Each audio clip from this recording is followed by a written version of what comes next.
Buenos días. Ánimo. Bueno, pues hoy vamos a informar sobre la reforma electoral. No sé si está el compañero que tenía razón en lo que planteó ayer. Se hicieron cambios a la iniciativa que enviamos y ahora Adán va a explicar en qué consistieron esos cambios y cómo ya los mismos legisladores se han comprometido a quitar esos añadidos, como le llaman en el periodismo, el duende, sí, el duende, que hizo sus travesuras, pero bueno, se va a corregir. También Amir, un compañero, va a dar una exposición sobre lo que sucede en el fútbol. Es un tema que tiene que ver más con la sociedad y con particulares, con los equipos, pero se ha venido planteando aquí y hemos hecho ese compromiso de que se exponga y vamos a cumplir. Vamos a escuchar a Amir y también a Ricardo Mejía. También aprovecho para convocar al sorteo especial. Son los lotes de Playa Espíritu, ahora que viene la temporada de primavera y de verano, y 6 departamentos en Huatulco. Y todo esto pues es para la presa de Santa María y para obras públicas. Le tengo también una buena noticia. Bueno, por respeto a nuestra tradición guadalupana, el 12 no vamos a tener rueda de prensa, no va a haber mañanera, el 12. De modo que va a ser largo el fin de semana. En mi caso salgo para la laguna, voy a la supervisión de obras de agua en la laguna de Coahuila y Durango. También vamos a visitar la presa del Cuchillo, también por el acueducto del Cuchillo a Monterrey, que no vuelva a pasar lo que sucedió este año, que no se padezca de agua, pero hay que ver el avance de la obra, que ya está autorizada, ya tiene presupuesto, pero hay que terminarla a tiempo. Y mañana vamos a supervisar otra obra hidráulica, la presa del Zapotillo, en Jalisco. Y el domingo lo voy a dedicar a la supervisión del tren Ciudad de México-Toluca, porque no queremos también que se nos vaya rezagando, queremos terminarlo el año próximo. Y el lunes, que no vamos a tener reunión en la mañana, sí, a las 11 de la mañana viene una comisión del gobierno de Estados Unidos, vamos a tener un encuentro porque se conmemoran, se van a cumplir 200 años de nuestra relación, de la relación entre México y Estados Unidos. Vienen representantes del presidente Biden. Más tarde, Relaciones Exteriores va a informar, pero esto va a ser a las 11 de la mañana, porque el día 12 de diciembre del 1822 se iniciaron las relaciones con Poinsén, exactamente, ese embajador tan famoso y tan influyente, que es parte de la historia, sobre todo de los tiempos en que las logias masónicas eran como partidos, la logia yorquina y la logia escocesa, pero ese es otro asunto. Se van a cumplir 200 años y va a haber un encuentro. Muy bien, entonces empezamos con Adán. Buenos días a todas y a todos. Con su permiso, señor presidente, pues efectivamente, tal y como se planteó el día de ayer, sí hubieron modificaciones en el dictamen que emitió la Cámara de Diputados, modificaciones a la iniciativa original. Básicamente son 3 puntos. El artículo 15 de la Ley General de Procesos Electorales, se le hizo un agregado, la fracción cuarta. Dice o decía la ley que para conservar el registro un partido político nacional debía de obtener cuando menos el 3% de la votación total emitida. Le agregaron un párrafo que me comentaron ayer el coordinador, el presidente de la Junta de Coordinación Política, que formaba parte de un documento de trabajo, una propuesta que sí habían presentado partidos políticos y por un error se les fue en el dictamen final, así fue aprobado. El párrafo consiste en que adicionalmente u optativamente, si no obtenían el 3% de la votación total emitida, podían alegar cuando menos que en 17 elecciones locales pudiesen obtener el registro. Esto es un texto inconstitucional, incluso hay un fallo ya de la Suprema Corte de Justicia de la Nación, el proceso electoral pasado, y ayer mismo reconocieron el error. Han hecho ellos el planteamiento a la Cámara de Senadores para que se modifique el texto. Yo incluso platiqué anoche con el presidente de la Junta de Coordinación Política del Senado y con los presidentes de las comisiones, y se va a hacer la modificación y regresará la minuta a la Cámara de Diputados para que ellos ratifiquen o rectifiquen el error. Se votará seguramente en la semana y lo regresarán. El otro punto que también se le agregó es el hecho de que los partidos políticos puedan disponer de sus excedentes para el siguiente ejercicio fiscal.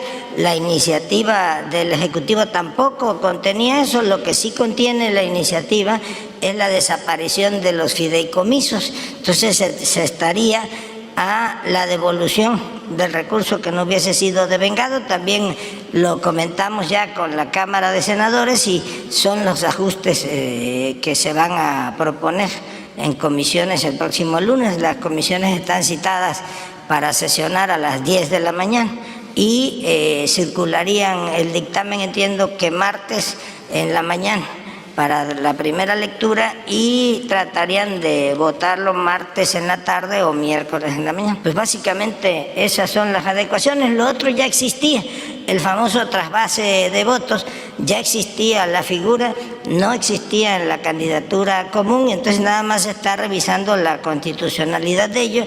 Es probable que se mantenga, pero depende, se hizo una consulta al Tribunal Electoral del Poder Judicial de la Federación. Es un asunto de interpretación porque ya existía en los convenios de coalición esta figura. Básicamente sería eso. Ahora sí, también.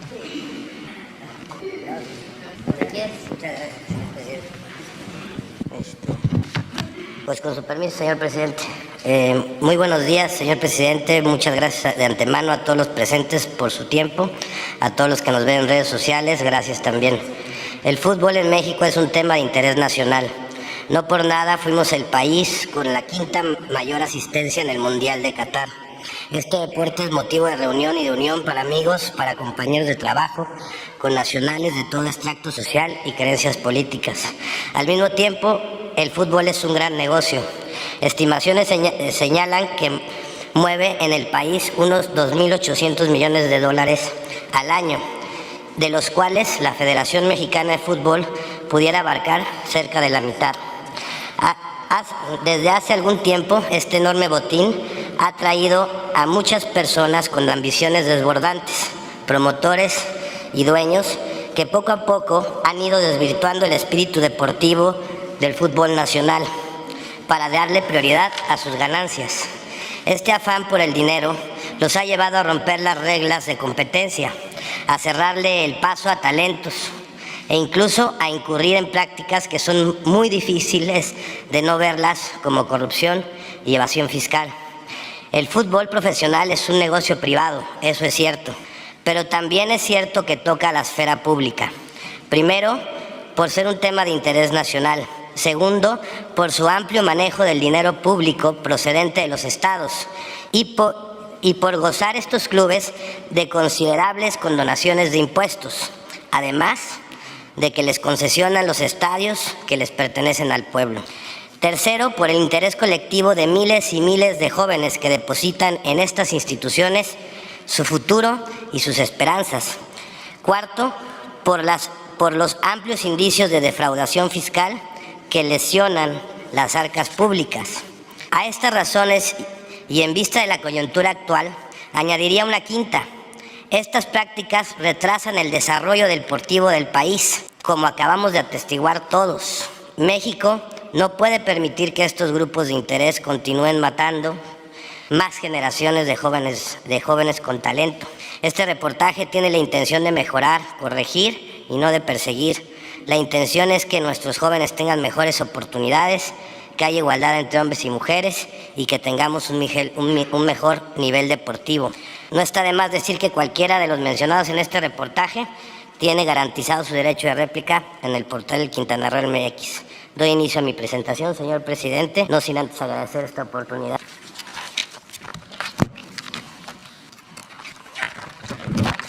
La siguiente, por favor. La compra-venta de jugadores a sobreprecio ha sido una de las formas en donde se generan más ganancias en el fútbol. Un promotor coloca un director técnico en un club deportivo de primera división que al mismo tiempo él mismo representa.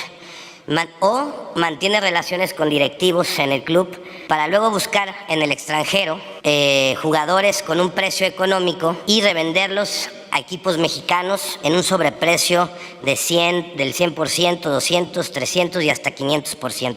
El sobreprecio generalmente se reparte entre involucrados y hay moches para poder aceptar este tipo de precios. Las operaciones de compra-venta de jugadores no son vistas por el SAT. Y pongo algunos ejemplos de una transacción de un correo electrónico entre promotores en donde pues básicamente están diciendo, este correo es del 2012, están diciendo que pues el precio del jugador real, que por ejemplo en el caso del jugador Funes Mori, en ese momento su precio real era de 2.5 millones de euros y lo querían vender en 4.5 millones de dólares.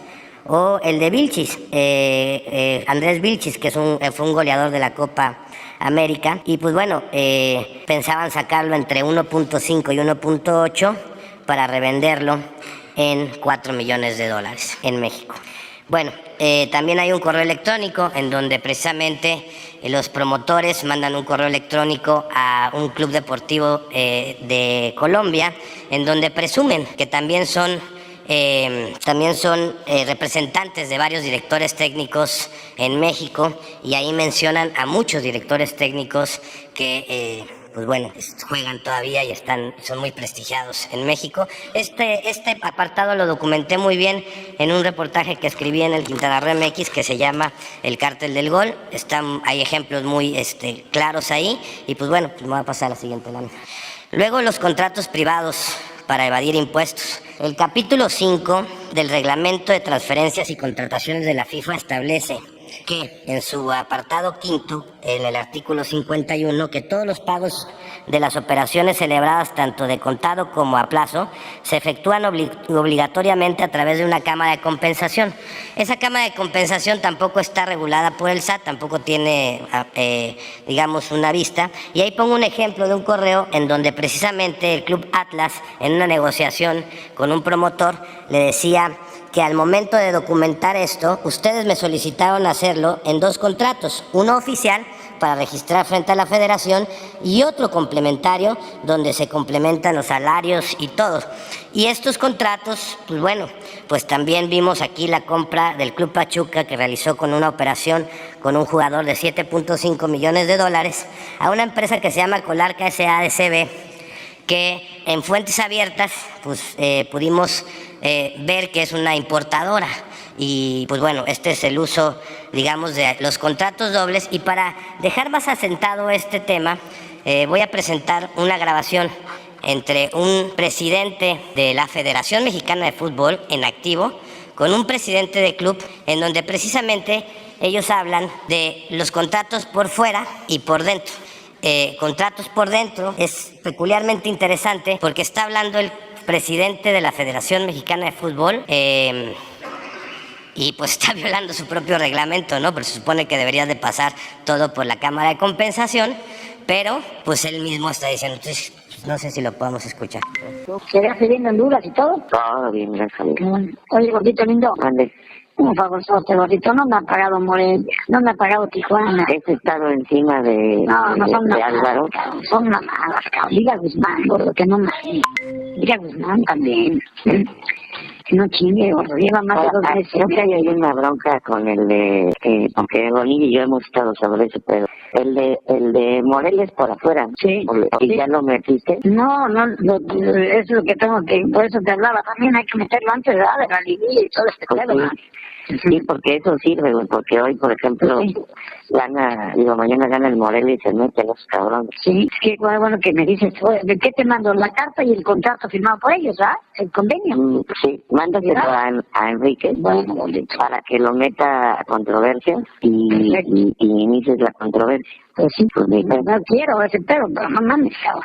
Y también el pinche Jorge ni me contesta, gordo, ni me contesta. No, me debe ahorita 15 millones de hace 2 meses, gordo. Y ese está por dentro, gordito. No, ese sí está registrado, sí. Veracruz me debe también, gordo, o sea, es que... Y Veracruz anda colgado también. No, gordito, es que sí está cabrón. Ojalá y se metan, como tú dices, para que ahí nos agarramos de los huevos, cabrón. Exactamente. Pero lo que sí me da, o sea, a uno le exige mi gordito puta madre, cabrón. Yo que yo así, pero me van a la verga. No, yo nunca le fallo a nadie. Nunca le fallo a cuando están por nadie. afuera, está cabrón. Pero ya ves por dentro también de Tijuana, cabrón. Bueno, pero ahorita pero este güey, como siempre se espera el último día, le dijo tú. No, pero no ahorita nada, porque ahorita le habla a Jorge. nunca le fallé, fueron 9 millones de dólares que le pagué, todos le he pagado y dije, este hijo de puta, no mames. O sea, y contrato un técnico, Miguel Herrera, de $1,500,000, siquiera Zambuesa que gana, o sea, no mames, o sea, qué cinismo, cabrón, es lo que me imputa, cabrón. Ahorita Perdóname, gordito, pero es que yo Enrique le he molestado, pero es que tú tienes más peso, gordito. No te preocupes. Ahorita y ahorita qué bueno que me dijiste porque tengo que meter el contrato privado a controversia. Además, avísale a Álvaro, ¿no? Peculiarmente es interesante porque hablan de los contratos por fuera y por dentro, y está hablando Decio de María, quien era el presidente de la Federación Mexicana de Fútbol, con un presidente de club, y bueno, pues complementando la información, después Decio de María le marca precisamente a Jorge y le pide que le pague, por favor, a Jesús Martínez. También tenemos esa grabación que no la incluí. Entonces, pues voy a pasar a la siguiente. La presunta compra irregular de un club. La franquicia Delfines, quien era el expropietario Amado Ñáñez, el de Oceanografía, que fue incautada por el SAE, la Federación Mexicana la desbloquea y se la vende en el 2016, o la vende, más bien dicho, en el 2016 la comercializadora e innovadora de Monterrey SASB, cuyo giro es la instalación de redes y sistemas tecnológicos. Y esta es la que vende la franquicia Club Delfines a una empresa que era propiedad de Alejandro Ilagagorri en 12,800,000 pesos. Se la vende a una empresa que se llama TM Sports Club, SAPI, de CB, propiedad de Alejandro y de la familia San Román. Luego de esta transacción, ellos le cambian el nombre y le ponen la Jaiba Brava de Tampico. Para luego, en la siguiente, por favor. Para luego, desde el gobierno de Cabeza de Vaca, empezar a bajar dinero público del estado de Tamaulipas en las cantidades que le dio. Esta información es de Elefante Blanco, donde le dio Tamaulipas 58 millones de pesos anuales a este club. Lo sacaron desde varias secretarías, ¿no? Sacaron desde la Secretaría de Educación, la Secretaría de Desarrollo Económico, la Secretaría del Bienestar, la del Instituto del Deporte, la Coordinación de Comunicación Social, la Secretaría de Desarrollo Urbano, la Secretaría de Desarrollo Económico, la Secretaría de Bienestar Social, la de Educación y la Secretaría de Seguridad Pública, en estas cantidades. El gobierno de Tamaulipas pues dio esta cantidad de dinero. Y para la recepción de esos recursos, presuntamente Alejandro Ilagagorri presentó y presuntamente abrió una cuenta bancaria a espaldas de la familia San Román, o así lo confirma la información que tenemos en las manos, y la familia San Román se entera de estos contratos luego de que fueran publicados por el reportaje que se llama Jaiba Brava, del periodista Carlos Manuel Suárez, del portal Elefante Blanco. Pasaré a otro ejemplo. Otro ejemplo de dinero público en el fútbol. El llamado modelo Pachuca. Murillo Karam le vende a Jesús Martínez el equipo del Pachuca en cerca de 1 millón de pesos cuando valía casi 10. Luego otro gobernador, Núñez Soto, le dona 2 terrenos en la hacienda de la Concepción, propiedad del Estado, y parte de la zona plateada, en donde hacen una universidad de fútbol privada, que hay que decir que es carísima, que no es nada fácil estudiar, nada barato estudiar en esa universidad, y hacen un hotel, un centro de convenciones, estacionamientos. El regalito aproximadamente fue de 2,000 millones de pesos pertenecientes a los hidalguenses. Luego Osorio Chong, también como gobernador de Hidalgo, también da dinero público para hacer lo que se convirtió el Salón de la Fama. Siguiente. Estas son condonaciones de impuestos que se le han hecho a clubes. Felipe Calderón y Enrique Peña Nieto le condonaron 2,620 millones de pesos de impuestos a 12 clubes entre 2007 y 2018. Tenemos que al Cruz Azul le condonaron cerca de los 330 millones, al Toluca 28, al Atlante 61, al Guadalajara 9, al Templo Mayor de Chivas 4, a la promotora deportiva Guadalajara 468 millones, al Club Atlas 348, a Pumas 14, a Pachuca 7, a Impulsora Fútbol de Aguascalientes 7, al Veracruz 253 millones y al Club Monterrey 1,084 millones. Sí quiero decir que esta no es toda la información, hay más condonaciones, pero no pudimos accesar a esta información. De hecho, esta información fue relevante porque se tuvo que entablar un juicio para poder que se hiciera pública y bueno. Luego viene pues la violación al artículo 4 de nuestra Constitución, que habla de la mujer y el hombre son iguales ante la ley. Esta protegerá la organización y el desarrollo de la familia. También en el mismo artículo habla que toda persona tiene derecho a la cultura física y a la práctica del deporte. Sin embargo, las jugadoras profesionales de fútbol en México pues no tienen los mismos oportunidades de salario que tiene un varón. Y esto, pues las mujeres ganan entre 6,000 y 60,000 pesos, mientras un hombre puede ganar desde 100,000 hasta 5 millones de pesos mensuales. Cuando investigué sobre este tema me decían es que no es negocio el tema del fútbol femenil o no llenan los estadios. Pero también hay que decirles que pues tampoco hacen la misma publicidad, que tampoco hacen la misma mercadotecnia, que tampoco impulsan al fútbol profesional femenil como impulsan el varonil. Y esto es una desigualdad que hay en el fútbol entre los hombres y las mujeres. Ahí puse 2 contratos que tienen ejemplos de salarios de una mujer y un hombre. La siguiente lámina, por favor. Aquí pongo actos inmorales antideportivos que se dan en el fútbol.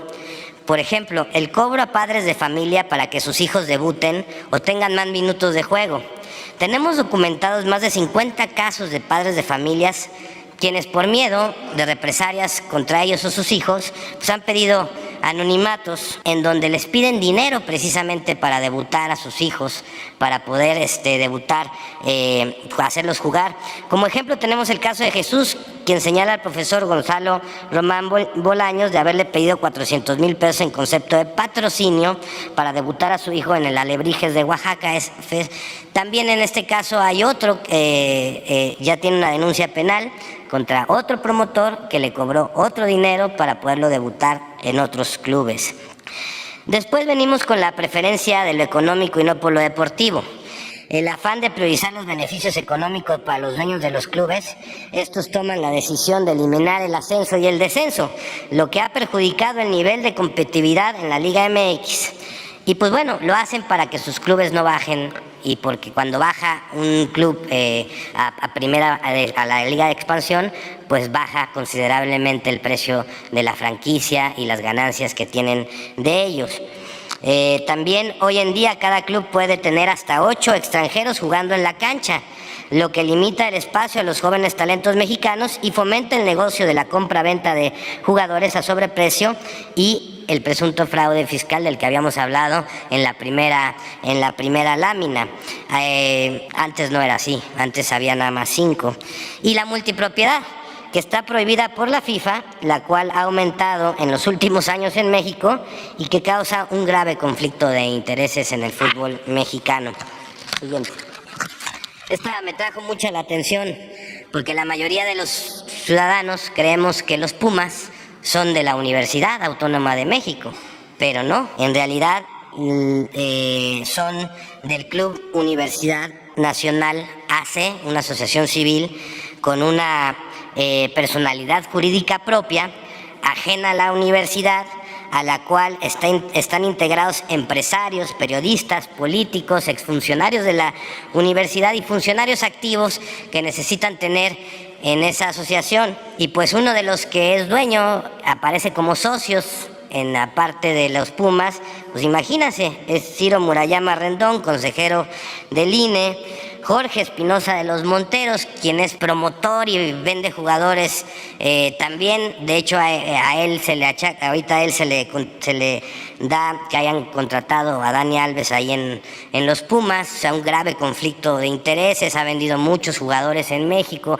es perteneciente al reportaje que escribí del Cártel del Gol como uno de los operadores, promotores con más transacciones que lo hacen a través de prestanombres, y esto es importante.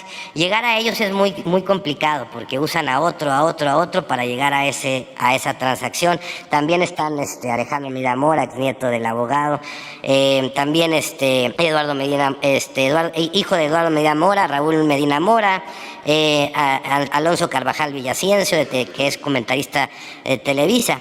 Y bueno, este reportaje fue publicado por Mauricio Romero en el portal Aristegui Noticias, y pues bueno, es bien interesante porque la universidad le da 50 millones de pesos anuales y le presta el estadio a esta asociación para que puedan llevar a cabo sus actividades.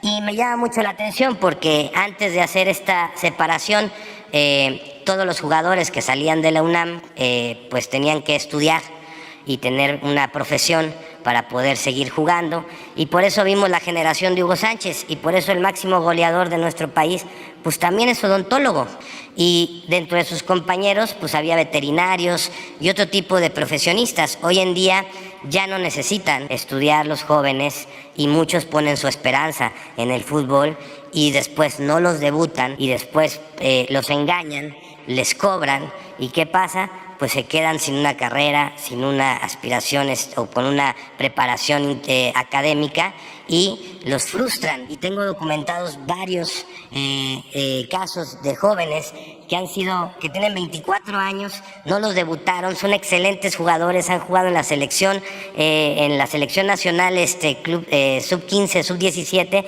y después no los debutan en primera división y se quedan ya sin la esperanza, y les rompen la esperanza y luego no saben ni qué hacer porque no estudiaron, y eso no pasaba en la Universidad Autónoma y hoy sí pasa, ¿no? Y bueno, pues el fútbol se le quitó a la universidad.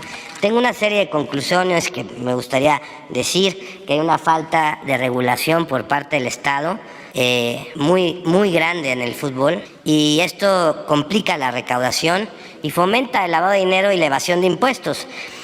Se debe fortalecer a la Comisión de Apelación y Arbitraje del Deporte, la conocida como el CAD, y se debe prohibir que cualquier persona vinculada a un club deportivo sea presidente o consejero de esta asociación, de esta institución. El CAD debe de abrir carpetas de oficio cuando un hecho público notorio denuncia alguna irregularidad en el fútbol, y debe de tener carácter coercitivo porque en este momento no lo tiene. También una tercera recomendación es quitar del control de la Federación Mexicana a las televisoras. Hoy en día las televisoras tienen el control de la Federación y de la Selección Mexicana, y pues yo, a modo de sugerencia, pues a lo mejor estaría muy bien nombrar un comisionado, un comité regulador conformado por especialistas independientes en fútbol, que vigile el buen funcionamiento de la selección y de los jugadores y el cuerpo técnico, la selección de ellos. La selección mexicana debe de ser de los mexicanos y no de los negocios de pocos y los intereses de pocos. Llevan nuestro nombre, nuestro país, nos representan, y hoy en día Yo la verdad no me siento representado por la selección mexicana, que pues básicamente representa el interés de 2 televisoras y que de unos cuantos personas que pues bueno han encontrado un gran negocio ahí. Yo no me siento representado por ello. 4, fomentar la creación de escuelas de fútbol públicas y privadas, corregir la desigualdad entre hombres y mujeres, y debe ser sancionado esa parte y corregirla de manera inmediata. Y 6, todas las compras de ventas de jugadores deben regularse en un marco legal que cierre el paso al sobreprecio, a la evasión de impuestos y al lavado de dinero. Y 7, pues reducir la cantidad de extranjeros autorizados para jugar en la cancha y para que tenga cada club, para que tenga más oportunidades, porque aparte en los extranjeros está el negocio, no en los mexicanos. O sea, cuando hacen una compra-venta de un jugador, pues generalmente pues son extranjeros. Y el tema es muy amplio, hay muchas cosas que decir del fútbol, me hubiese gustado abarcar más temas, pero pues está el tema de Cruz Azul, está el tema de las Chivas, que es interesante el tema de las Chivas porque hay una sentencia que se tiene que ejecutar en la corte para regresarle el equipo a una asociación civil que le vendieron de manera irregular al fallecido Vergara, y que pues bueno, no han podido ejecutar su sentencia y regresar el equipo a la asociación civil. Y ese caso es bien interesante porque ¿qué pasó? La asociación civil, de un plumazo y por palancas, la convirtieron en una empresa privada. Es como si convirtiéramos la Cruz Roja de repente en un hospital privado. Y entonces pues bueno, pues le quitaron el patrimonio a muchos asociados del Club Chivas. Hasta el día de hoy, 20 años después, no han podido ejecutar su sentencia, aunque es un amparo que ha dictado la Corte, y no le han regresado el club a la asociación que le pertenecía. Pues eso sería todo, y pues bueno, pues muchas gracias por escucharme. ¿Puedo dar la mano? Permiso, ¿puedo?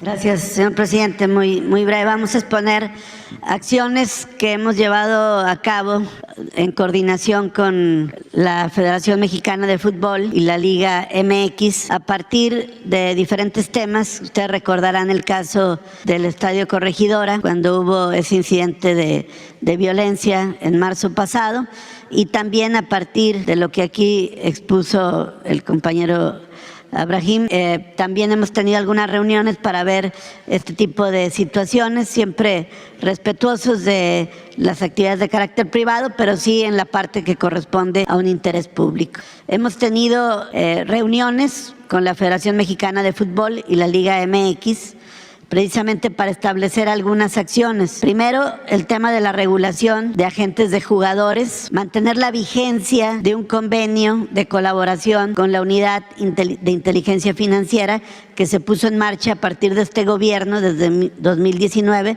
precisamente para evitar esquemas de defraudación fiscal, de simulación de operaciones o de lavado de dinero. También se han llevado a cabo medidas de seguridad en estadios con instituciones de seguridad pública y empresas de seguridad privada autorizadas. También arrancó, esto por parte de estas instituciones, el programa Fan ID, que tiene como objeto identificar a los aficionados para evitar que haya situaciones de violencia. Y por último, un protocolo contra la desigualdad de género, el racismo y la falta de inclusión en el fútbol. Siguiente.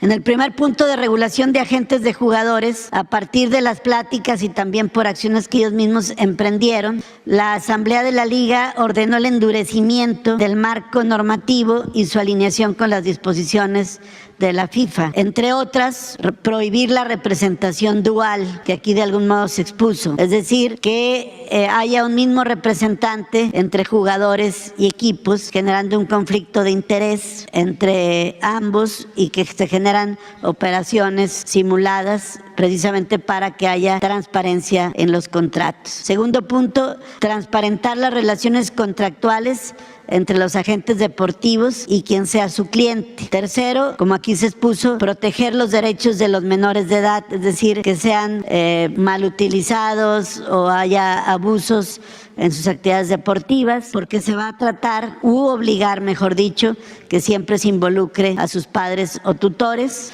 4, limitar las comisiones que se pagan entre jugadores y clubes a intermediarios con base en las nuevas reglas de la Federación Internacional de Fútbol, donde se tiene contemplado que no podrá ser más de entre el 2 y 5% de la operación, lo cual evidentemente está sujeto a cuestiones de carácter fiscal y tendrá que declararse, y como aquí se señaló en los ejemplos que se expusieron, pues no había ningún tope a este tipo de operaciones. También los clubes aceptan sujetarse a controles económicos de acuerdo a disposiciones y normas de anticorrupción. En cuanto al convenio de colaboración con la UIF, esto se estableció con la finalidad de contar con la información necesaria para detectar irregularidades y ejercer oportunamente atribuciones legales con la colaboración de la Federación Mexicana de Fútbol. En tal virtud se han establecido mecanismos que se tienen que revisar, precisamente como presentar estados financieros auditados,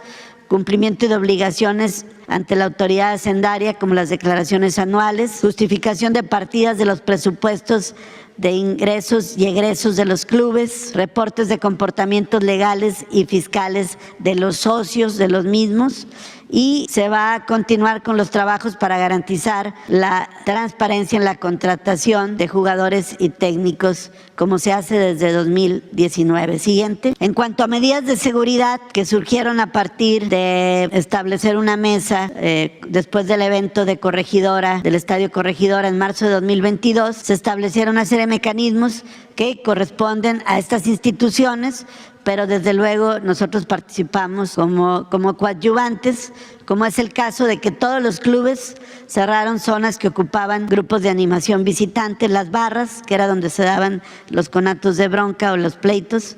Segundo, la credencialización de los grupos de animación para que solo puedan ubicarse en zonas designadas en cada estadio. La prohibición absoluta a que los menores de edad accedan a las zonas destinadas a los grupos de animación, y se han incrementado y mejorado la coadyuvancia cuando es requerida por los propios propietarios de los bienes en los estadios. Se ha incrementado la seguridad pública en un 41%. También se ha estado validando a las empresas de seguridad privada para que no pase lo que ocurrió en el Estadio Corregidora, donde la supuesta empresa de seguridad que tenía un registro estatal no cumplía con las características para prestar este servicio. Se busca que todas las empresas de seguridad privada estén autorizadas con permisos federales y no solo estatales para tener un estándar homologado en este sentido.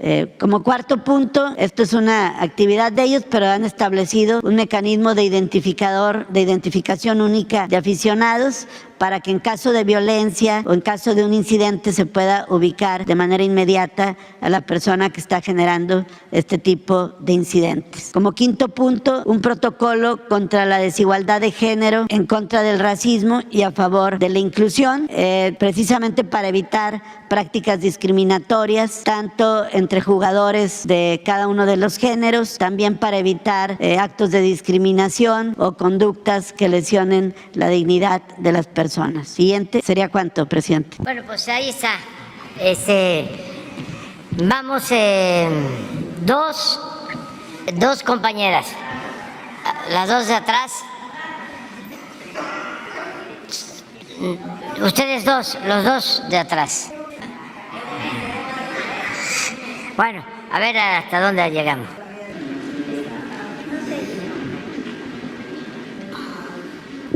Buenos días, señor presidente. Sobre el tema del fútbol, para preguntarle si hay alguna investigación específica sobre lavado de dinero, evasión fiscal o cualquier otra que haya surgido a partir de su sexenio.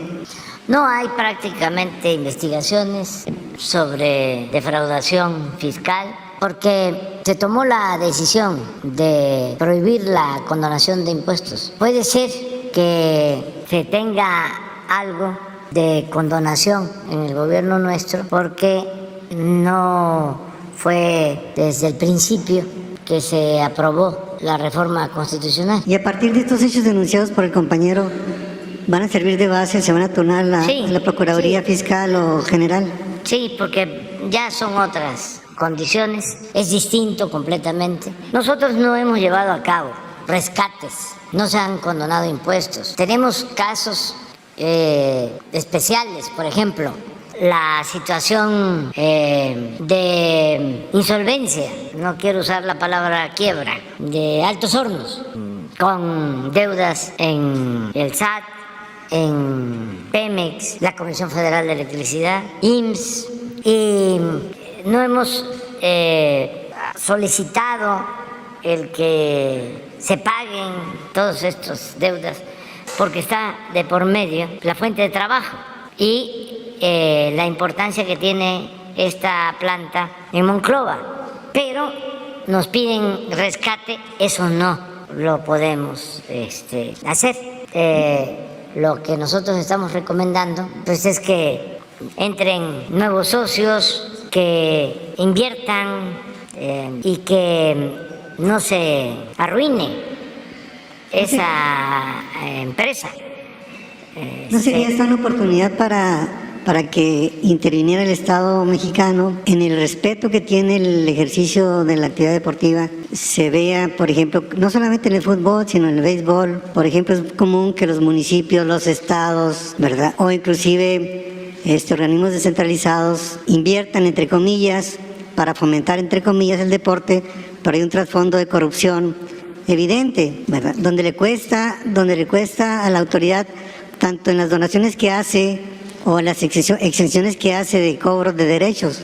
¿Esto no sería la oportunidad para establecer un mecanismo que investigue con seriedad, respetando la actividad privada, las actividades deportivas que se han convertido en abusos de niños que impiden el desarrollo del deporte y en fuente de corrupción? Sí, yo pienso que tiene que ser una iniciativa de los promotores del deporte, que no basta con la regulación, así como hablamos de la prensa, que la prensa se regula con la prensa, es las mismas organizaciones deportivas independientes las que tienen que ir mejorando sus procedimientos, su actuación y en el caso de los gobiernos, pues que se cuiden los bienes del pueblo. Por ejemplo, no se puede dar un subsidio de 1,000 millones de pesos en impuestos. Eso es un exceso. En general, no debe de haber condonación de impuestos cuando se trata de negocios particulares. Y ya eso está resuelto porque de acuerdo a la Constitución está prohibido condonar impuestos. Lo otro, pues sí es fomento del deporte, pero siempre que haya transparencia, que no se convierta en lucro, en beneficio de unos cuantos y que se piense en la gente, en este caso en los aficionados. Es excepcional la afición que hay en México por el fútbol. ¿Y por el béisbol? Y por el béisbol, antes más, porque también se promovió más el fútbol. Yo recuerdo que durante mucho tiempo los noticieros de televisión decían, ahora nos vamos a la sección deportiva. Y era puro fútbol, béisbol, nada, básquet, nada, otro deporte, atletismo, nada. La sección deportiva era fútbol. Ahora ya hay más pluralidad, más equilibrio. Entonces, pues es mucha afición para tan poco profesionalismo en el fútbol. Mucha afición. Es como cuando se dice, es mucho pueblo para tan poco gobierno. Y también mucha corrupción en todos los niveles del fútbol y el deporte. Sí, pero hasta los municipios pequeños. Se abrió espacio a mí, que les representa a ustedes y que representa a mucha gente, a muchos periodistas y ciudadanos. Y pues vamos a que también esta tribuna pues la puedan usar quienes tengan algo que decir, quienes tengan algo que aportar en beneficio de todos.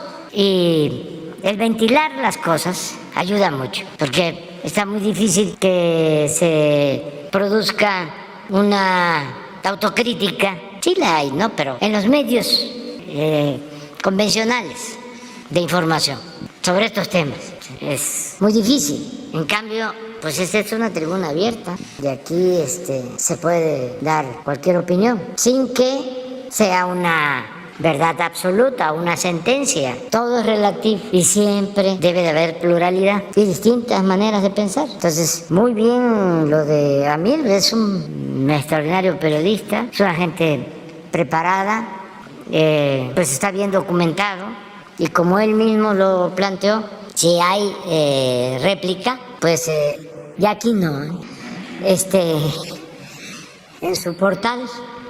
Y aquí hay libertad, pero digo, si nos enfrascamos en una controversia o en una polémica sobre este tema, pues se van a despertar muchas pasiones, ¿no? En otro tema, señor Ya de presidente. por sí tenemos algunos asuntitos que En otro tratar. tema, señor presidente, trascendió que México y Canadá ganaron el panel que se abrió dentro del contexto del Tratado de Libre Comercio a Estados Unidos en la controversia sobre pues, partes originarias del sector automotriz. La sentencia preliminar ya está, es firme. Sin embargo, anunció el subsecretario de Comercio Exterior que no se ha publicado. La pregunta es, ¿tiene interés México en negociar algo antes de que se publique para que sea oficial? Se está viendo el que lleguen acuerdos. Acaba de regresar la secretaria de Economía de un viaje a Estados Unidos. Se entrevistó con la secretaria de Comercio, trataron estos temas. Le voy a pedir a Raquel Buenrostro que informe sobre cómo va esta situación de consultas que se han presentado por parte de Canadá, de Estados Unidos, de México y qué posibilidades hay de llegar a acuerdos. Tenemos, por ejemplo, pendiente la cuestión energética, en especial lo eléctrico que ellos están planteando. El maíz, la vaquita también. Y tenemos lo de el maíz transgénico, que nosotros no vamos a permitir que se use o se consuma por personas, por seres humanos. No aceptamos eso. Ya hablamos con el secretario de Agricultura. Esa es una postura ya bien definida de parte nuestra. Sí, importar maíz amarillo, pero de forraje, para forraje, no para consumo humano. Entonces, son temas que tenemos. Desde luego, hay mecanismos en el tratado para ir resolviendo todos estos asuntos. No afecta en nada la relación. ¿Mande? Para la alta fructosa que utiliza el maíz amarillo, ¿se seguiría usando? Todo lo que... Sí, lo que tiene que ver con alimentos, no. De manera directa, para forraje, sí. Y se está autorizando temporalmente también. Hay la posibilidad de que... Primero 1 año y ahora ya se amplió a 2 años la importación de maíz amarillo para forraje. Y lo que estamos proponiendo es que la Agencia de Salud de Estados Unidos y la COFEPRIS de México lleven a cabo una investigación sobre posibles daños a la salud. ¿Y hay posibilidad de que se realice esta investigación? De que se vea si ese maíz afecta a la salud y tanto Estados Unidos como México aceptemos el dictamen. ¿Estados Unidos tiene disposición de que se realice esta investigación? Se está viendo, va a haber una reunión creo que el día 16 con este propósito en Estados Unidos. Aceptaron en comercio, aceptaron economía, falta que acepte agricultura en Estados Unidos. Pero esto es lo mejor, porque ya vamos a tener pues un dictamen, vamos a tener certidumbre, y esto es bueno para los consumidores mexicanos y también para los consumidores estadounidenses. ¿Y entonces con eso se resolvería la controversia sobre el maíz? ¿Mande? ¿Con eso se resolvería la controversia sobre el maíz? Eso es lo que estamos proponiendo. Dependiendo del dictamen que... Nosotros, o sea, la postura es, no se importa maíz amarillo para consumo humano. Tenemos en México autosuficiencia de maíz blanco, de especies nativas. Somos autosuficientes. ¿Y cuánto se importa de maíz? Alrededor de 15 millones de toneladas. ¿Y cuánto se usa para consumo humano? La misma cantidad aproximadamente. Y tenemos autosuficiencia en maíz blanco para el consumo humano, que las tortillas se sigan haciendo con maíz blanco. Y para forraje, que se permita la importación de maíz amarillo, temporal, por lo que él está planteando, o porque si es forraje y va a alimento de aves, de cerdos, y al final vamos a distribuir esos alimentos de esos animales que fueron engordados con maíz amarillo, que puede ser transgénico y dañino para la salud, pues necesitamos también ver qué contiene el maíz amarillo. Es por lo mismo, y de ahí que estemos planteando que las agencias de salud de Estados Unidos y de México hagan un análisis de lo que contiene ese maíz, si daña o no la salud, y a partir de ahí se resuelve. Además, hay también de parte de los productores de Estados Unidos y del gobierno de Estados Unidos la disposición de que puedan ellos sembrar maíz de México, de semillas criollas, de acuerdo a lo que consume nuestra población. Ellos podrían hacerlo. De todas las variedades de maíz que tenemos, maíces criollos nativos, ellos podrían producir con esas semillas. ¿Y cómo se supliría el maíz amarillo que se utiliza para consumo humano? Si México no tiene capacidad todavía. Sí tenemos capacidad. Pero no somos autosuficientes. Sí, para consumo humano sí. Por ejemplo, para las tortillas, para todo lo que tiene que ver, que se hace con maíz y se consume de manera directa, que pues son muchísimos alimentos, porque pues el maíz es una planta bendita, que además se da en todos lados. Se da en la costa, se da en la sierra, se da en el trópico, se da en el altiplano. Además es originaria de nuestro país. Esa es una controversia que tenemos y que esperemos se resuelva. Finalmente, ¿no se metería en la mesa el triunfo que acaba de obtener México ahora con las reglas de origen del sector automotriz junto con el panel relativo a la energía eléctrica y al maíz, o se manejaría por separado? Se maneja por separado, pero son temas de interés para los tres países y pues constantemente se está en pláticas y se tienen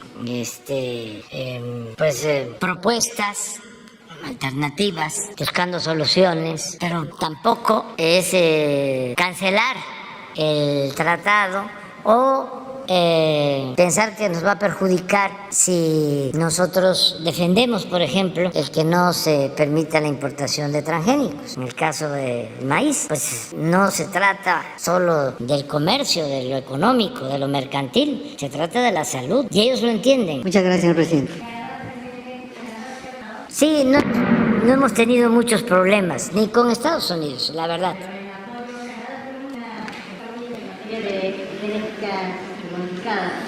¿Buscarían el apoyo de Canadá en este asunto? Sí, se busca el apoyo, pero por lo general no hay intervención de otros países cuando es una controversia bilateral, por lo general. O sea, en el caso, por ejemplo, del maíz, Canadá no participa. La cuestión eléctrica tampoco, es más Estados Unidos. Y en el caso eléctrico es lo mismo. O sea, nosotros estamos defendiendo pues nuestra soberanía. Nosotros tenemos que proteger a la Comisión Federal de Electricidad porque es proteger a los consumidores nacionales. Hay diferencias que tenemos que ir resolviendo. Yo le dije al secretario de Agricultura, mire, nosotros queremos mantener siempre una política de buena vecindad. Consideramos que no nos conviene pelearnos. Además, el presidente Biden ha actuado con mucho respeto. Cuando, no sé si se acuerdan, plantearon lo de la consulta eléctrica, yo le envié una carta a él, porque no consideré correcto el procedimiento, como diría el general Cárdenas, el modito que declararon allá de que iban a cambiarnos la legislación. Entonces le mandé una carta y él me contestó en muy buenos términos, hay muy buena relación. Bueno, le decía yo al secretario de Agricultura, mire, es tan buena la relación entre nosotros y queremos que sea tan buena que hasta para pelearnos nos vamos a poner de acuerdo. O sea, no quiere decir que no van a haber diferencias, pero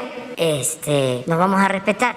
No es que te cierro la frontera, te impongo aranceles, un poco lo que declaró el gobernador de Texas, que es hasta para caricatura, de que iba a poner militares en toda la frontera con cañones hacia México. Pues eso es, con todo respeto, politiquería. Eso no. Entendemos pues que a lo mejor hay una corriente antimexicana o antimigrante y que eso les ayuda en popularidad, pero no deja de ser demagógico, porque son medidas inclusive que tienen que ver con el Congreso y que tienen que ver con el gobierno federal. Es como cuando se plantea de que el gobierno de Estados Unidos va a hacer acuerdos con gobiernos estatales, pues eso está prohibido por nuestra Constitución. La política exterior la conduce el titular del Ejecutivo, de acuerdo a la Constitución. Los estados no pueden hacer convenios con gobiernos extranjeros, pero pues se dan las cosas. Ahora, por ejemplo, que pasó este caso lamentable en Perú, ayer en las redes, los conservadores que no nos ven con buenos ojos, más los bots, sacaron un mensaje que dice: sigues tú, AMLO, no sé, o algo así, ¿no? A ver si lo pones, porque el Twitter, ya hemos hablado aquí, son como 2.500.000 usuarios en el país, y los que interactúan pues deben de ser como 1.500.000, pero cuando lanzan un mensaje así, no, a ver, vamos a ver cuántos participaron, hay que quitarle como el 70, el 80, el 90%, que son robots, bots, pero a ver, ¿por qué no lo pones? Yo nada más les digo a los adversarios que al presidente lo cuida la gente. ¿Lo tienen? Sí, pero a ver, ponlo. Sí.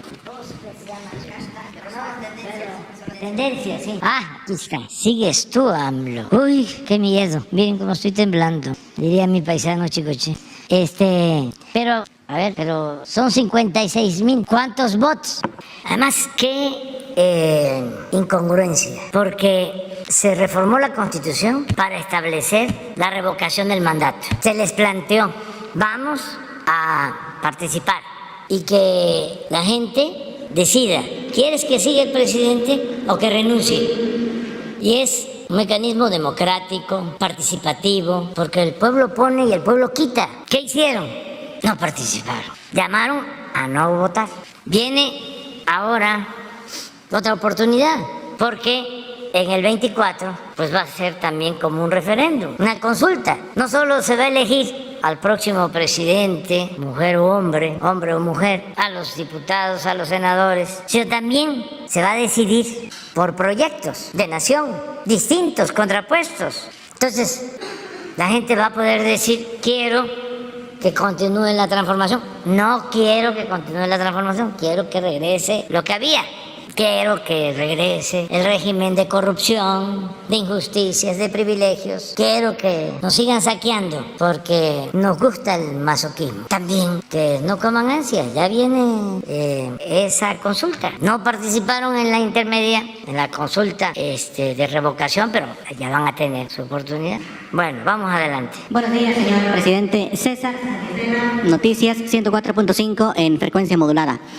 Existía un decreto presidencial a cargo de Manuel Ávila Camacho para deportes y espectáculos, donde había un límite de personas no nacidas en México. En el fútbol se respetaba al máximo, es decir, en los 80 los equipos de fútbol tenían máximo 3 jugadores en el campo de juego, luego aumentó a 4 y luego a 5. Cuando aumenta a 5, en la capital de la República se respetaba ese decreto, es decir, los equipos de fútbol tenían que utilizar únicamente 4 extranjeros en el campo de fútbol y en el interior 5. Ya después, pues no se respetó ese acuerdo. Aumentó a 6, 7, 8, 9 y bajó a 8. Hoy en la cancha hay 8 jugadores. Puede haber no nacidos en México y los demás mexicanos, son muy pocos. Imagínese usted los niños que van a una escuelita de fútbol, que se hacen jóvenes, que están en fuerzas básicas, con qué ilusión van a aspirar a llegar a primera división. Esto pesa también en el tema de la selección mexicana de fútbol. ¿De dónde va a agarrar el técnico a jugadores mexicanos cuando la mayoría son extranjeros? Dado que había ese decreto, ¿se podría hacer algo en un futuro en diálogo con los dueños de los equipos de fútbol para que haya menos extranjeros como ocurrió en los 80, 3 o máximo 5?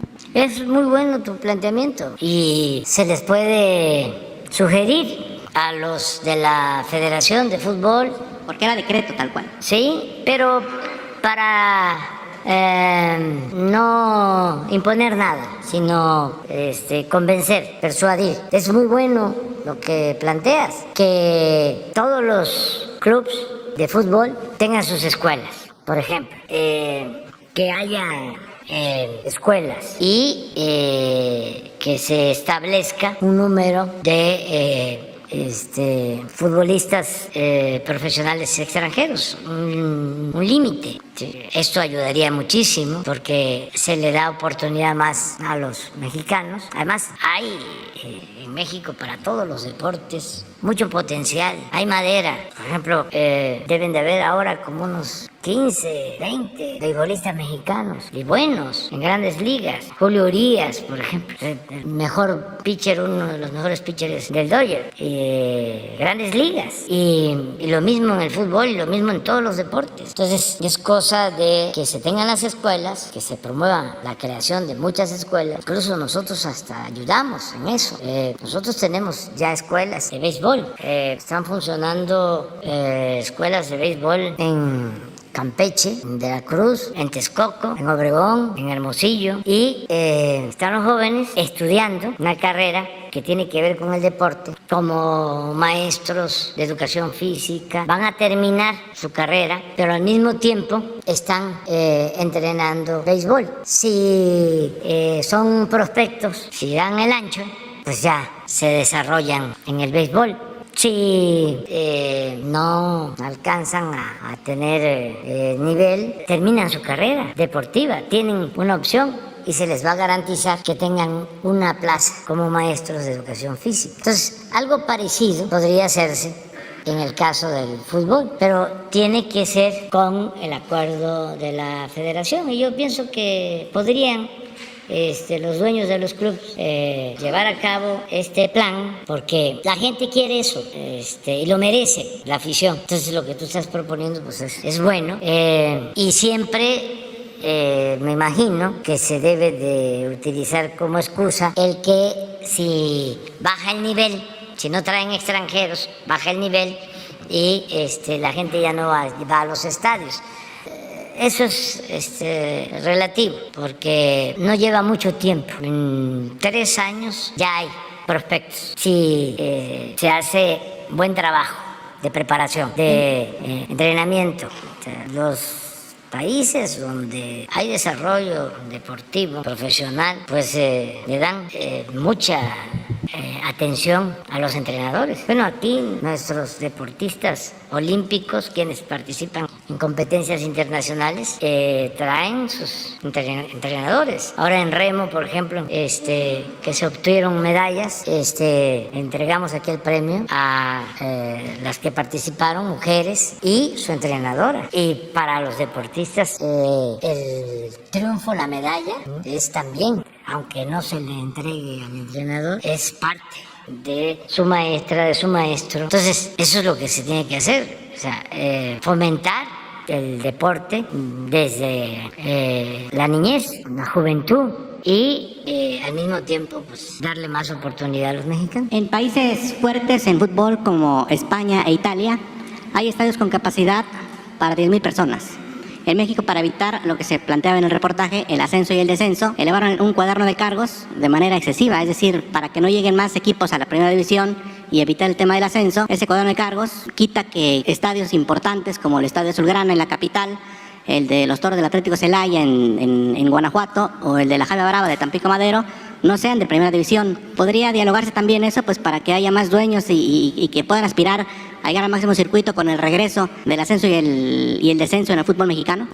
Pues sí, yo pienso que Amir, con ustedes, pueden hacer una propuesta. Ahora sí que con opciones que se puedan aplicar y de manera respetuosa, que nosotros se lo encargaríamos a Ricardo, y si es necesario yo me reúno con los directivos de la Federación de Fútbol y yo les entrego la propuesta y a lo mejor se llega a un acuerdo tomando en cuenta lo que ustedes plantean, si les parece.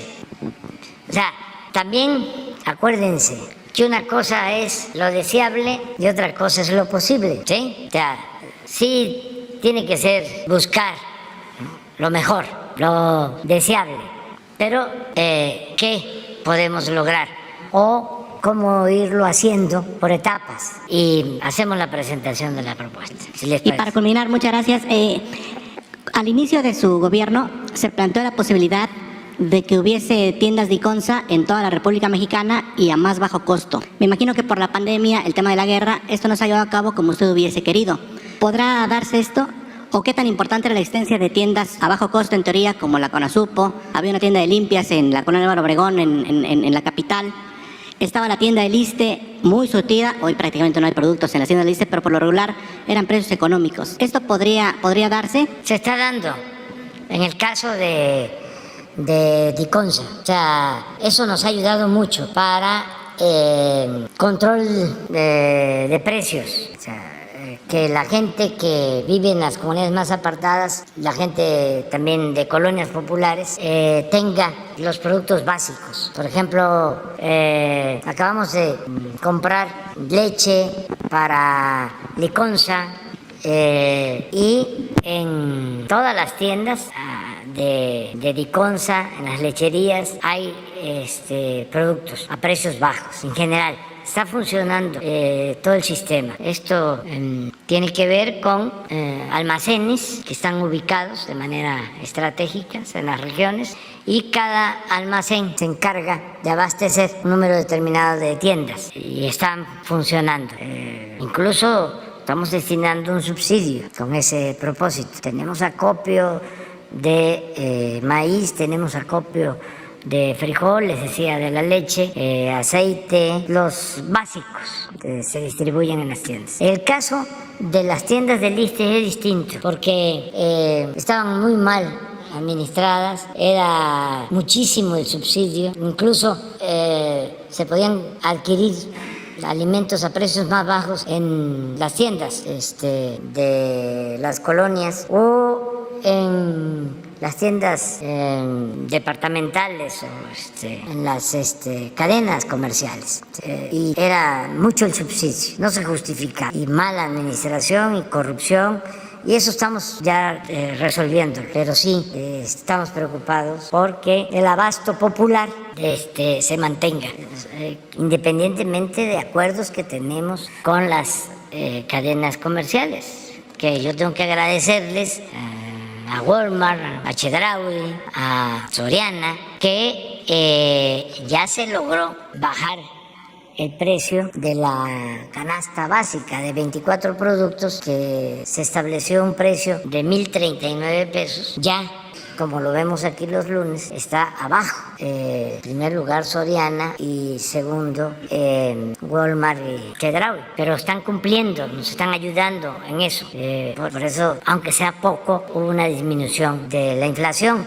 Y estamos pendientes. Ayer que estuve con los empresarios me preguntaban cuál era mi preocupación, y aquí lo hemos dicho cuál era mi preocupación principal en estos tiempos, y dije que la inflación, que tenemos que cuidar eso, porque eso sí afecta mucho la economía popular y todos sabemos que puede aumentar el salario como está sucediendo. Me da mucho gusto porque nunca había aumentado el salario como ahora, pero si hay inflación, pues no tiene ningún impacto favorable a la economía popular. Lo importante es que aumente el salario y que se mantenga el poder de compra, que se pueda comprar más, sobre todo en los básicos, y eso es lo que estamos haciendo, ¿sí? Pero nos están ayudando mucho, tanto industriales como estas cadenas comerciales, y vamos a seguir también. Lo otro que se está haciendo es que ya este mes comenzamos a entregar fertilizantes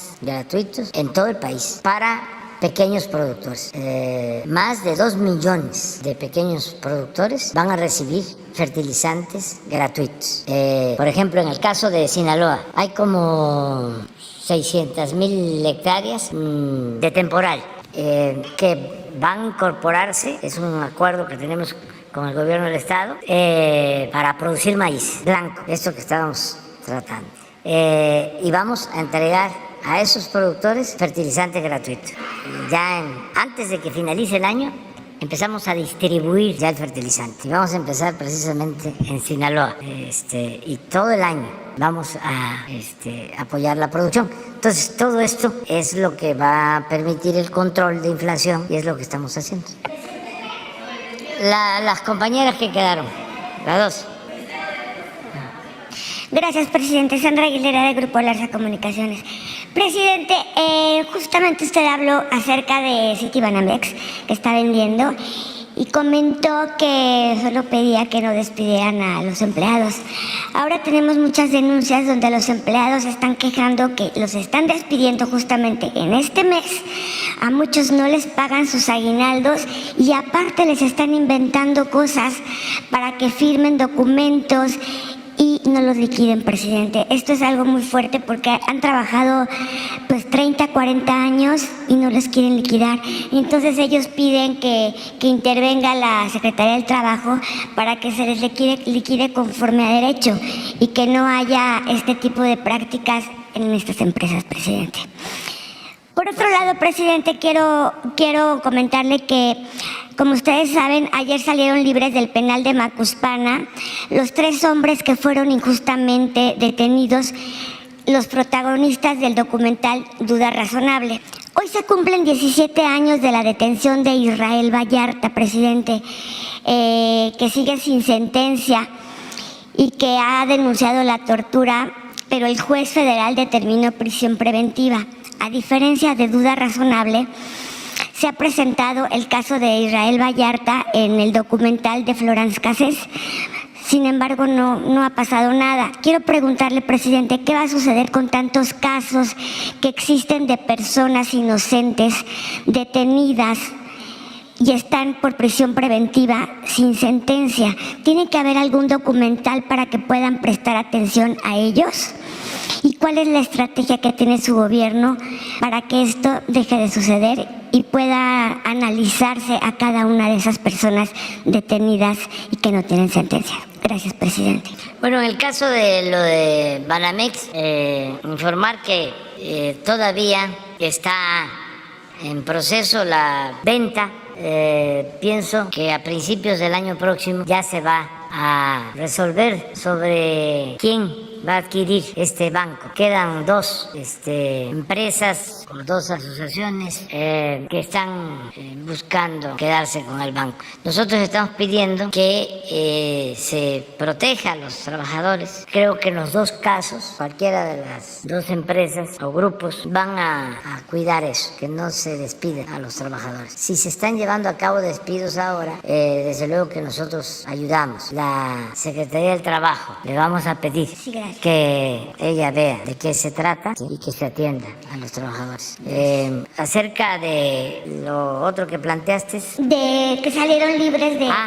sí, mire, todo el tiempo estamos sobre esto. En el próximo informe de seguridad le vamos a pedir a la secretaria Rosa Isela que informe, porque estuvimos pendientes de la audiencia donde se iba a resolver lo de Vallarta y no se le dio la libertad, ni el juez ni la fiscalía, y vamos a seguir nosotros insistiendo. Estamos incluso por revisar la ley de amnistía con el propósito de que se pueda resolver sin tanta tardanza. Y celebro lo de ayer porque fue una muy buena decisión del Poder Judicial, en especial de la Suprema Corte. Hubo unanimidad de los ministros y fue un hecho de justicia muy importante. Y como tú dices, no debe de estar de por medio un documental. Sí. Y no está de por medio ningún documental. Nosotros estamos haciendo esto desde el principio. Lo que pasa es que lleva tiempo. Se ha avanzado, ¿no? Ahora Rosa Isela les va a informar de cuántos se han liberado. Muchos, mujeres, hombres, ancianos, indígenas, enfermos, gente sin sentencia, gente que fue torturada. Y este caso lo estamos atendiendo de manera especial, pero hay muchas resistencias al interior todavía del Poder Judicial y de todo lo que tiene que ver con la impartición de justicia. Pero vamos a seguir y le vamos a pedir a Rosa Isela que nos informe de todos los casos, cuántos han obtenido libertad, cuántos tenemos pendientes y estos casos en especial. 3.648. De julio al 26 de octubre y del 27 de octubre al 21 de noviembre. O sea, de julio a noviembre, 3.648. Pero ¿cuántos más no habrá, presidente? Digo, Pero va a continuar, sigue, y nos va a informar, Rosa Isela. muchas gracias, presidente. Sí. Puede costar una tendencia artificial, como sigues tú, AMLO, puede costar hasta $1.000.000 por hora. ¿Quién tiene los recursos para promover un trending topic que busque un golpe de Estado contra Andrés Manuel López Obrador? Eso de golpe de Estado está muy fantasioso. Les voy a poner a los conservadores. ¿Por qué no ponen la encuesta de ayer? Tengan para que aprendan. Porque siempre dice la polarización que hay en México. ¿Cuál polarización? Sí, miren, 73 de aprobación, 22 desaprueban y 5 indecisos, 5%. Y ¿por qué esto? Porque nuestro pueblo es mucha pieza. Entonces no es polarización, es politización. Pero bueno, también pues tienen derecho, ¿no?, a hacer su lucha, nada más que no hagan, ni debería de decir nada, pero no está de más un consejo, que no se expongan tanto, porque por ejemplo ese mensaje, ¿qué es lo que produce? Más apoyo. Cuando sale la guacamaya, o la chachalaca disfrazada de guacamaya, que dicen que estoy chocheando y que tengo no sé cuántas enfermedades, pues sí, ¿y ustedes creen que eso lo aplaude la gente? No, si nuestro pueblo es puro corazón, nuestro pueblo es muy humano. ¿Qué dice la gente? ¿Dónde se ven los amigos? En los hospitales, en la cárcel. Así es, pero los publicistas que contratan nuestros adversarios no conocen la idiosincrasia de nuestro pueblo. No saben que nuestro pueblo es puro sentimiento, puro corazón. Y ahora más politizado que nunca, muy consciente, a la vanguardia en el mundo.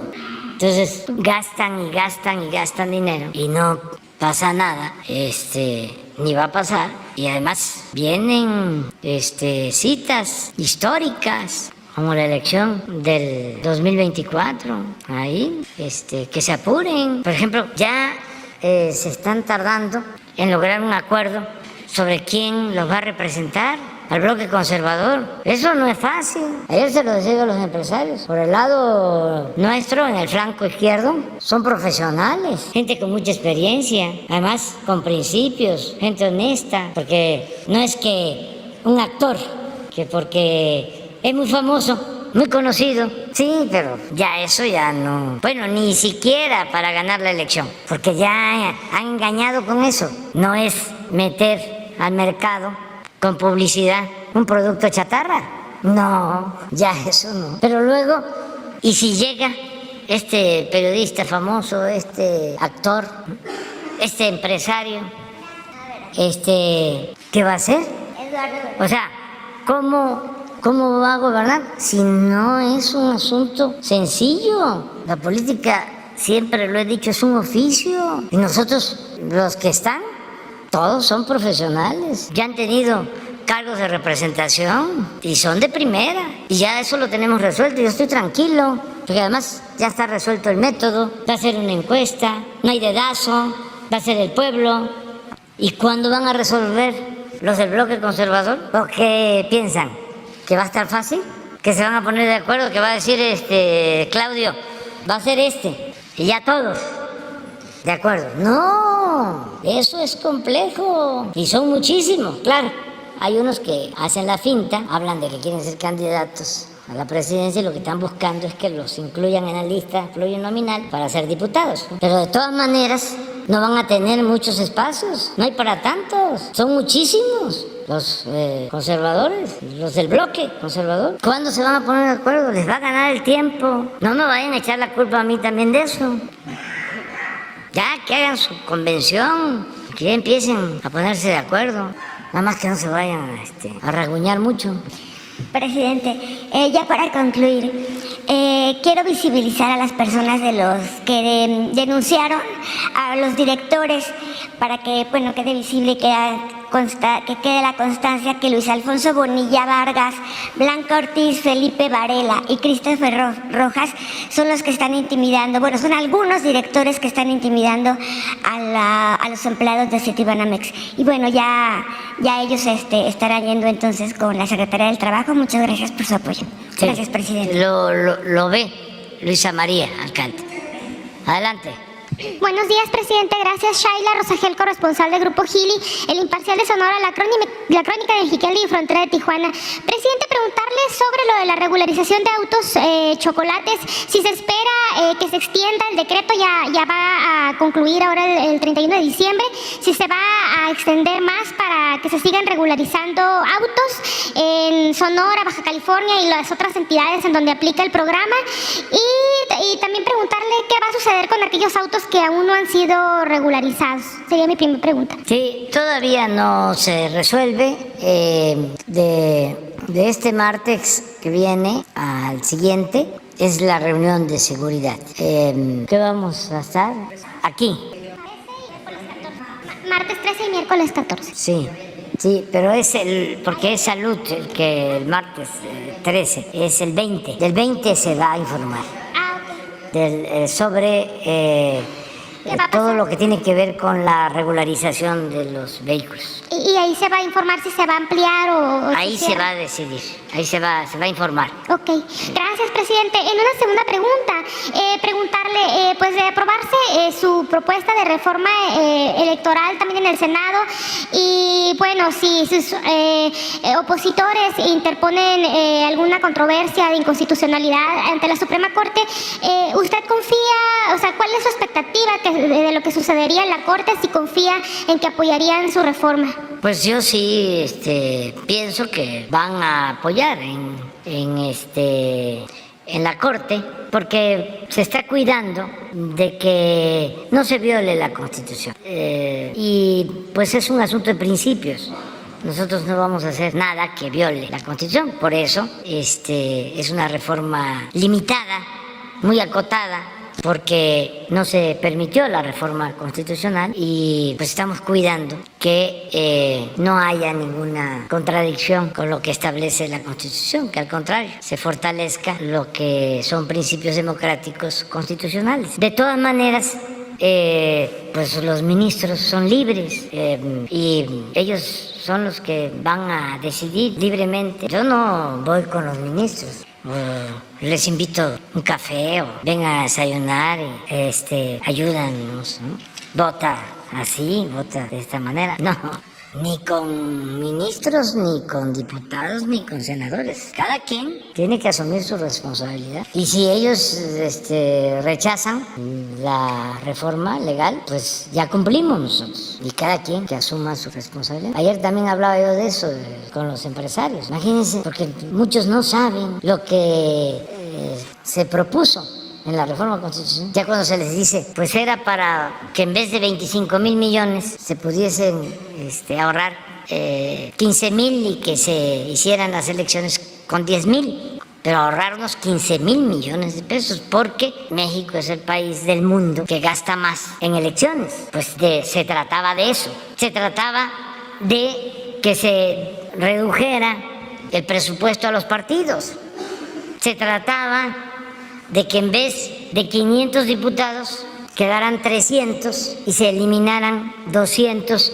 plurinominales de listas, que por lo general son gentes que están completamente divorciadas del pueblo. Son los achichincles de los políticos, de los dirigentes de partido, sus familiares, sus amigos. ¿Y por qué 500 y no 300? Se trataba de que en vez de tener 32 aparatos para organizar las elecciones, que hubiese uno y destinar esos fondos pues a las necesidades que hay en los municipios, que hay en los estados. Se trataba de que no fuesen los partidos, los dirigentes de los partidos, los que se pusieran de acuerdo: te doy 3, a ti te tocan 2, a ti te toca 1, para nombrar a los consejeros del INE como los que están ahora, que fueron nombrados así. Se trataba de que los eligiera el pueblo, todos los ciudadanos, pero salieron con que el INE no se toca y a rechazar la reforma sin conocerla, nada más por estar en contra, porque se dejaron manipular. Hay algunos que no les gusta que yo diga eso, pero sí, los manipularon, los engañaron, les dan a tole con el dedo. Y ahí están poniendo sus carteles fuera de sus casas, el INE no se toca. ¿De qué se trataba? Pues de que no ganaran tanto los consejeros, que se cumpliera lo que establece la Constitución, que no ganaran más que el presidente, que se limitaran los viáticos, los viajes al extranjero, las buenas comidas y vinos y pues toda esta vida de privilegios, que no estamos para eso. No puede haber gobierno rico con pueblo pobre. Entonces, yo estoy seguro que la Corte pues va a resolver y me quedo muy tranquilo. Todavía falta que el Senado apruebe. También ahí puede pasar de que digan no, pues no. Pero estaba yo viendo, yo creo que Chomsky, un filósofo, decía algo ayer o antier. Decía, no es ser de izquierda o ser de derecha, se trata de ser congruente. ¿Quién? Sí, pero no dijo, acá no es sensato. Es consecuente o congruente, que sensato es otra cosa. Pero es lo mismo, o sea, ¿qué se requiere ante todo? La honestidad, que es más que la honradez, porque la honradez es no robar y la honestidad es no robar y ser consecuente. Pero eso es lo que se tiene que tomar en cuenta, ¿no? Dicen, se vive una dictadura. Imagínense en los tiempos de antes si le iban a rechazar una iniciativa de reforma constitucional al presidente. ¿Cuándo? En las cámaras. ¿Cómo le hicieron para las llamadas reformas estructurales? Que fueron de viaje los dirigentes de los partidos con el presidente Peña y allá llegaron al acuerdo para aprobar la reforma energética y la fiscal. Entonces, ¿cuál fue el enjuague, la maniobra? Llegaron al acuerdo. A ver, con el PAN aprobamos la energética. Con eso ya tenemos mayoría. El PAN no puede... ¿por qué el PRD no puede votar por la energética? Quedaría mal. Pura simulación. Entonces, con el PAN aprobamos la energética. Y el PRD se abstiene o vota en contra. Pero con los votos del PAN nos alcanza. PRI-PAN y sacamos la energética. La fiscal no la puede votar el PAN porque queda mal con los empresarios que no quieren que aumenten los impuestos. Pero esa la vamos a votar con el PRD y con eso tenemos mayoría. Entonces así lo hicieron. Entonces yo envío una reforma democrática y la rechazan. No pasa la dictadura. En el caso del Poder Judicial, cuando los ministros se oponían a las decisiones del presidente, si yo fui víctima de ese contubernio, le habló Fox al presidente de la Corte para que me desaforaran. Y no solo me desaforaron, porque también participó el Poder Legislativo, sino que salieron los ministros y publicaron un desplegado en mi contra, o sea, sin cuidar las formas. Y en el Congreso, lo mismo, se pusieron de acuerdo para desaforarme. Era Manlio Fabio, el presidente del Congreso, su segundo era Chaufet. Entonces se ponen de acuerdo, como siempre, y claro que votaron para desaforarme, pero el pueblo, que es mucha pieza, que no se les olvide eso, sobre todo para los jóvenes, pues me defendió, me sacó adelante. Ya no se atrevieron a encarcelarme y me tuvieron que devolver la jefatura de gobierno, porque hubieron movilizaciones muy grandes. Y cuando dan la instrucción de que marcha atrás, que ahora dice Fox que se arrepiente de haber dado marcha atrás, es que no iban a poder, porque el pueblo es mucha pieza. Recuerdo que hablé con el general secretario de ese entonces, de Fox, que ya falleció, por cierto, secretario de la Defensa, me contó que dijo, nosotros no vamos a salir a la calle a reprimir, saldríamos si nos los pide por escrito. Y ya luego que me dice, ni por escrito vamos a salir. Importantísimo. Y dan marcha atrás. Y hay una expresión de Chaufet muy peculiar. Dice Chaufet, se nos rajó Fox. Se nos rajó Fox. Entonces, estamos viviendo tiempos interesantes y extraordinarios, espectaculares, estelares. Porque hay libertad absoluta. Perdón. lo interrumpí. Presidente, ya por último, hace unos días hubo un enfrentamiento en los límites entre Sonora y Baja California que dejó 10 muertos, entre ellos pues un menor de 7 años. Preguntarle cómo va a reforzar la Federación la seguridad en ambos estados.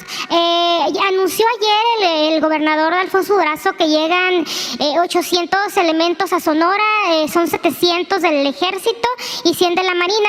En Baja California, ¿cuáles serán las acciones que se van a tomar ahí?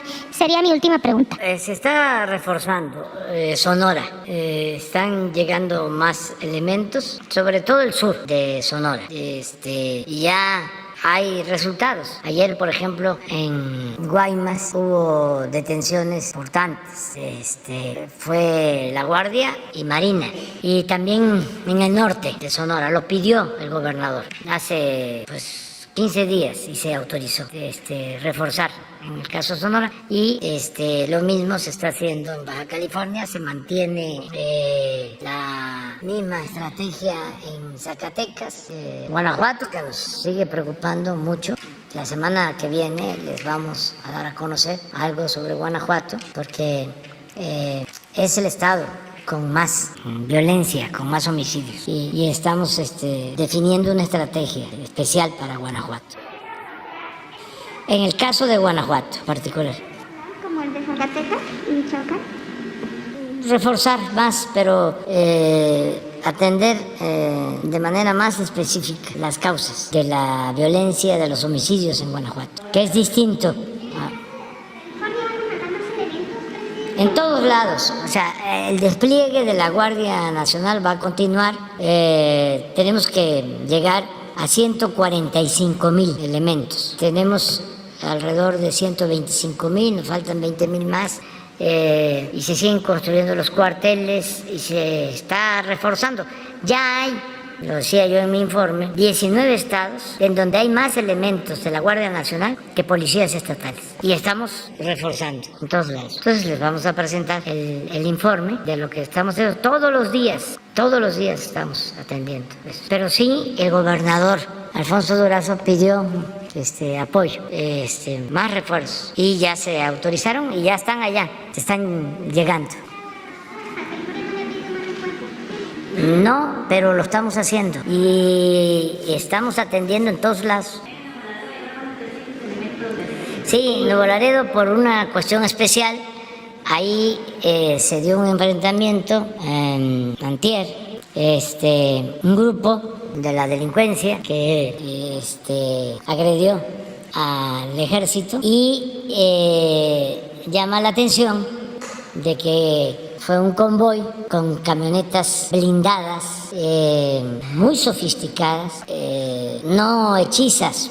Estamos haciendo la investigación de fondo, de dónde salen esos vehículos, armamento de alto calibre, y por eso se está reforzando. ¿Sí? Entonces, esto es de todos los días, yo no sé cómo lo hacían antes, porque no se reunían los de seguridad. Si acaso le informaban al presidente cada semana, cada 15 días, o cuando había una cuestión grave, se informaban. Pero nosotros somos todos los días. Y hoy vimos, por ejemplo, algo que nos interesa mucho, a ver si nos los manda el general Sandoval, lo de letalidad, porque hay enfrentamientos, pero a diferencia de antes, se respeta la vida. Esto lo vimos hoy. Es que esto tiene que ver con derechos humanos. Cómo las Fuerzas Armadas están cumpliendo con el uso adecuado de la fuerza, el no actuar con prepotencia y con ánimo de aniquilar, de masacrar. Esto es Calderón. Esto es muy interesante porque miren los fallecidos en agresiones, más que los heridos y detenidos.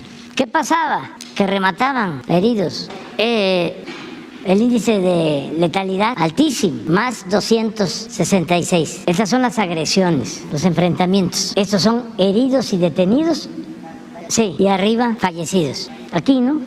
todavía con Peña era favorable, más los muertos en enfrentamientos que los detenidos y heridos. Y miren con nosotros, estos son fallecidos, la roja, estas son las agresiones y estos son heridos y detenidos. Siempre la verde arriba de la roja. Y esto es muy claro, los niveles, aquí tenemos menos 847. Todo esto lo cuidamos y celebro, por ejemplo, les hablaba yo de lo de Guaymas. No sé si lo tienes, lo de Sonora, de ayer, es la Marina, pero lo mismo, pero yo creo que es, si no es Guaymas, es Empalme. Guaymas, sí, pero hay un enfrentamiento y no hay muertos, hay detenidos. En Guaymas, a ver si está. Lo de hoy, que pasó ayer, miren lo que se dice aquí.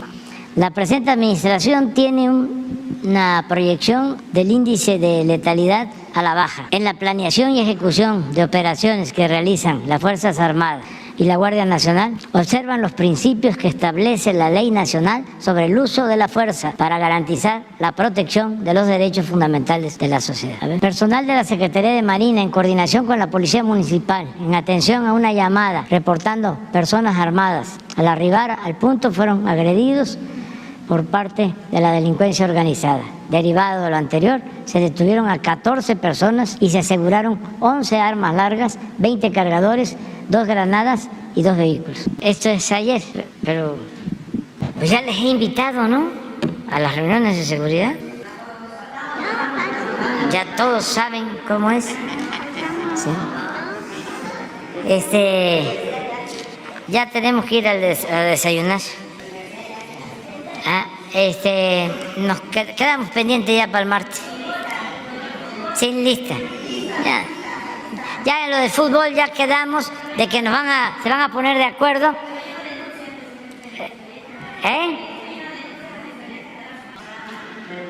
Aquí está esto, lo plantearon.